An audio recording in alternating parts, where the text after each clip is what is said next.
Hi, Rebecca. How are you? Thank you for Great. chatting with me. Of My course. name is Judith Sol. I'm with Black Tree TV. It's nice to meet you. Definitely excited to speak about passing. First, I know this is a personal subject matter to you. In regards to Larsen's book, how did that impact you in making this film? Well, hugely. It's how I came to the book. I was trying to piece together a lot of puzzle pieces about, frankly, my own racial identity and my mother's, but essentially mine. And I read the book with a view to that, not having any understanding of the historical context of passing. And I came out the other side of reading the book with a newfound understanding of what my grandfather must have done, which, to explain the secrecy and mysteries that are in my family around this issue. And I now know specifically that's what he did. He was African American and passed white for most of his life. But I suppose how it became a movie was in a way because I wanted to spend more time with it, and in a way because I couldn't turn off my brain. I think it's sort of rare that you come across a piece of source material that sparks your imagination in such a sort of fevered way as this book did. And yes, I think it was because of the emotional connection that I had to it, but also I couldn't stop imagining what the film would look like. As I was reading the book, I thought about it being in black and white. I thought about it being in an unconventional aspect ratio. I thought about certain shots which are in the movie, and it was clear to me that I knew how to make a movie of it.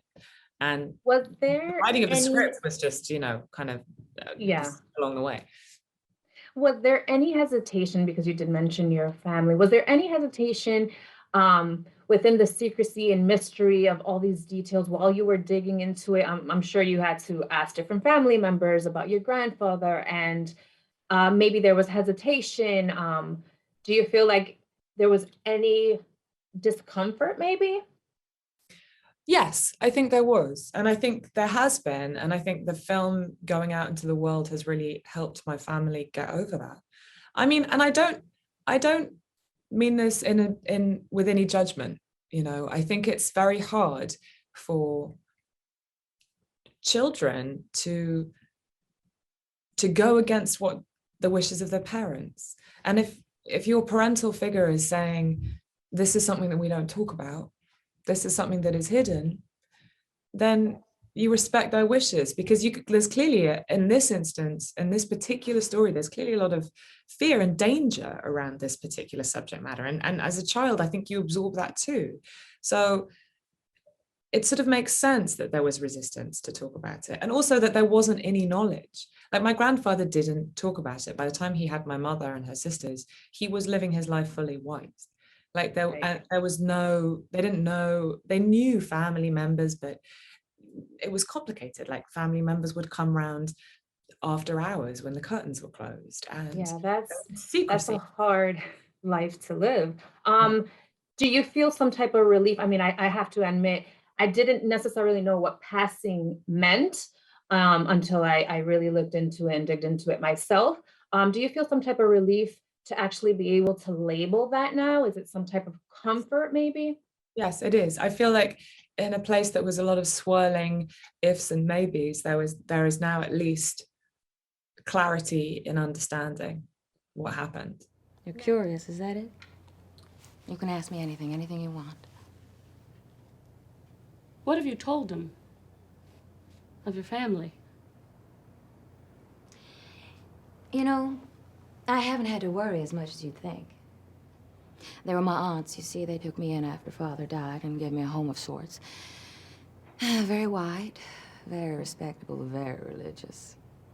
I met John not long after, and as soon as I turned 18 and legal, we got married and, well, went off and left for good.